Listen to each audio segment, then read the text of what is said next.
this muscle here. And this is the fascia that it's tensing, so when it contracts, it's going to tense this fascia here. And so the tensor fascia lati, it's on sort of the outside, just below the hip kind of thing. So here it is, here's the tensor fascia lati on the big leg, and here it is here. The iliotibial band is this here, it's kind of a fascia also, and it stretches down from the iliac crest, hence the ilio, all the way down to the tibia, hence iliotibial band. Really a muscle perhaps, but we'll go with it. The gluteus maximus is the good old butt cheek, which probably most people know. But, so here it is, and here it is here. The gluteus medius is underneath, kind of like the pectoralis minor was under the pectoralis major. So here's the gluteus medius, is this little part here. I'm going to skip to the bottom of this section for the piriformis, simply because it's right in the same region. This here is the piriformis. So it's not really part of the glutes because it's actually part of the pelvic floor.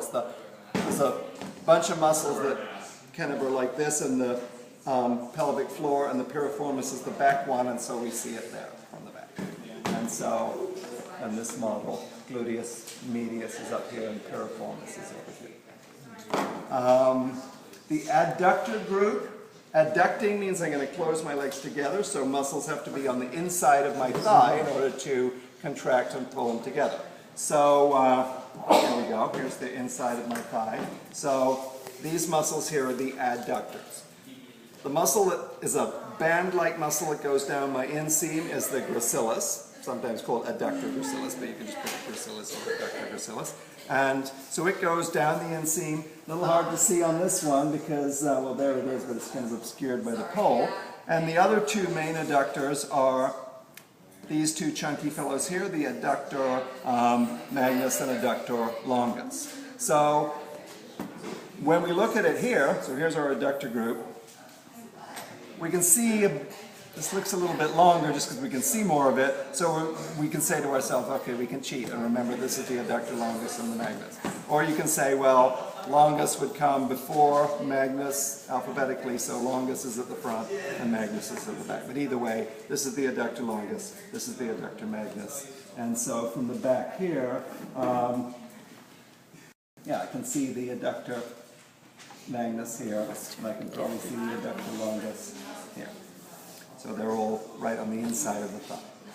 Hip flexors, to be a hip flexor, to be an effective hip flexor, it should attach to here and here, so that across the joint, so that when it contracts, and I can almost feel some contraction going on in here. So the main parts of the muscles are going to be up here somewhere. So the iliacus and the psoas major. The iliacus is, there's the iliac crest, here's the ilium bone, so the iliacus is this one here. It's underneath the ilium bone the way, or inside of it the way the subscapularis is on the scapula. So here's the iliacus, and this more ropey part of it is the psoas major. Together they combine, and by the time they're down here, they're called the iliopsoas, which is what that muscle is. It's the prime mover of hip flexion.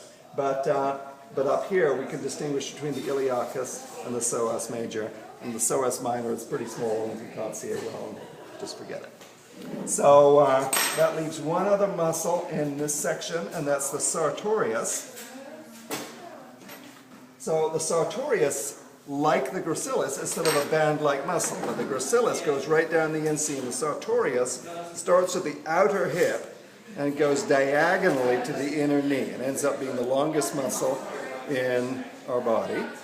So here's the sartorius going from here all the way down to here. So that's the muscle that, if it's going to contract, it's going to pull up and out like this. So it's going to be the muscle that's the prime mover of lateral rotation at the hip. The thigh, then we've looked at the adductor group already, so we've got two main groups of muscles in the thigh. We've got the muscles on the front that are the quadriceps, and the muscles on the back that are the hamstring muscles that go down to the two hamstring tendons we can feel down here.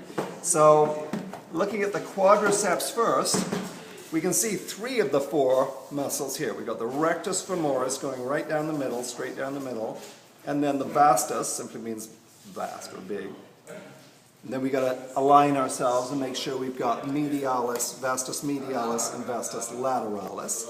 And then the vastus intermedius, this would have to come out, so it would be kind of a giveaway again if I had to put it. You can see there's some muscle fibers here lying along the femur, so that's the smallest of the 4. But I'd really have to have the rectus femoris removed in order to show it at all. So if it isn't removed, you know it won't be that one.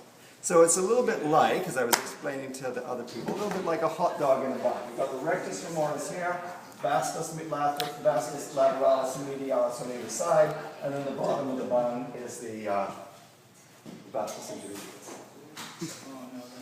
Cool. That's one. The hamstrings on the back here. Well, there's 3 hamstring muscles, but only 2 hamstrings. So 2 of them have got to share. So over on this side, all by itself, on the lateral side, we've got the rectus femoris. The biceps femoris. Rectus femoris is part of the quads here. This is the biceps femoris. So we want to make sure that when we say biceps brachii and biceps femoris, that's why it's not really just a bicep. So here's the biceps femoris coming here. On the other side, on the more medial hamstring tendon, the other 2 muscles are going to share. They're ridiculously named muscles. They are called the semitendinosus and the semimembranosus. So with names like that, we've got to think of a way to tell them apart. So the semitendinosus is more rope-like, so it's shaped a little more like a tendon. The semimembranosus, which is flatter and kind of comes out on both edges here, it's flatter, so it's more like a membrane, so it's the semimembranosus. Neither one of them, well, that certainly doesn't look like a membrane, but here it is. So semimembranosus, semitendinosus. Tendinosus on top, if you want to think of it that way too. So semitendinosus, semimembranosus, biceps femoris. And those are at the back, so they'll help bend the knee. These are at the front, so when they contract, it'll straighten the knee. So before we get to the lower part, any questions? I guess you're all filming it, so we can come back later. But, okay, so now we're going to go down here. It's divided up into compartments, and I don't know if that's helpful or not. The posterior compartment, back of the calf here. So we've got the calf muscles. The triceps suri, that name really refers to just the main calf muscles here, the gastrocnemius and soleus. So even though it looks, it's not the whole posterior compartment in that sense, but it's the main part of it. So it's this whole calf muscle here. It attaches down to the heel. So if it pulled up, it would pull my foot down like this into plantar flexion. So your calf is working, pulling this up.